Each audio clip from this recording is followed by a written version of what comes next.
Marty here from AGN Football. I am here with my main man, Adam. We've just beaten Ipswich Town 1-0 at home at the Emiratis. Now, how do you feel about today's performance, the result, and generally how we played?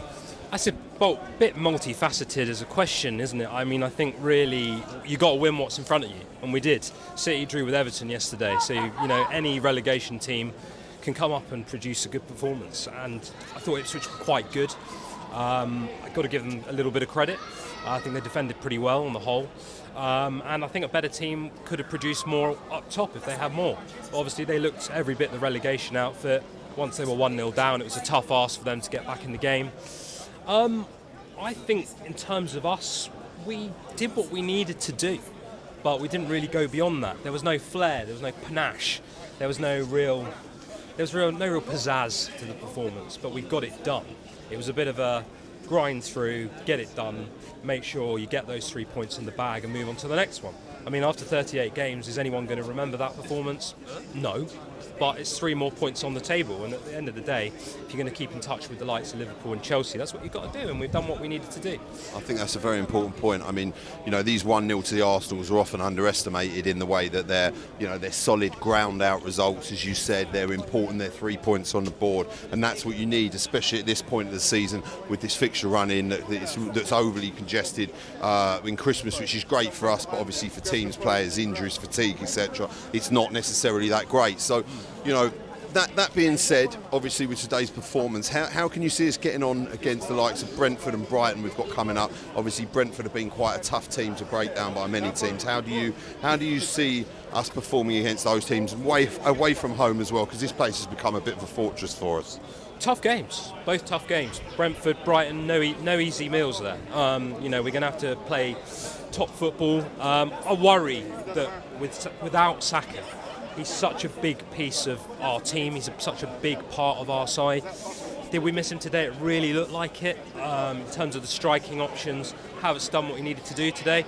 He got that goal, he got at the end of it. Shout out to Trossard, who I thought was pretty good today. He's one of our better players on the pitch. I thought he played very well on the whole. But those games are going to be a lot tougher than this, I think. They're going to be hard games, hard grounds, especially Brentford. Tight little ground, the community stadium.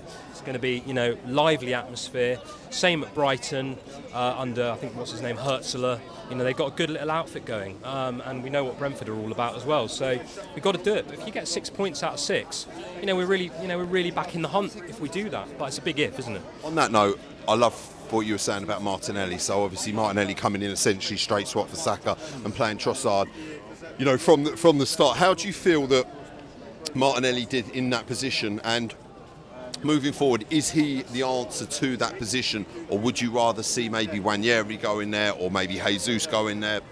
Because obviously he started with Havertz, in the midfield, and Jesus in that position, and for me it looked quite versatile at many points. How do you see that going? I think it's about time we trusted Nwaneri, to be honest with you. I mean, Martinelli for me today, it didn't really work. Sometimes it works, sometimes it doesn't. It didn't really look like it worked for him today there. But on the other hand, Trossard was very, very good from the start. And I think he's going to have a lot more trust in Trossard from now on to do a job. And Martinelli will be useful. I mean, I always felt that Martinelli was an option as a striker, but no one necessarily agreed with my opinion on that. I thought he looked very good in his early Arsenal career. Up top, I thought he could do a job. But where we use him, I'm not really sure. What I do know is that Nwaneri deserves a chance. He's been putting in really good performances, and I'd like to see him start. And I think he'll prove a point if he's given that opportunity. But Arteta, without doubt, he's going to be without Saka now, rumoured 4 to 7 weeks. So he's got time, and as he said in his press conference, it's a tactical challenge, and one he's going to have to rise to and come up with the answers for. Okay, so on that note, and I'll finish it on this, in January, obviously we've got transfer window looming. It's coming up very, very shortly. Do we need to buy more personnel, or do you keep it the same? Have we got enough? Are we well enough stocked, or do we, roll the dice and get a striker, a midfielder, a defender, or whoever that could potentially change us? I'd like to see us buy. I really would like to see us buy a striker, possibly a top winger as well. But, it's a bit like Christmas time, isn't it? You can ask for all your gifts, you can ask for everything you want, but you don't know what you're going to get. So with Arsenal, you never know. I think if we add, we're in a really good position. I think we're in a good position anyway.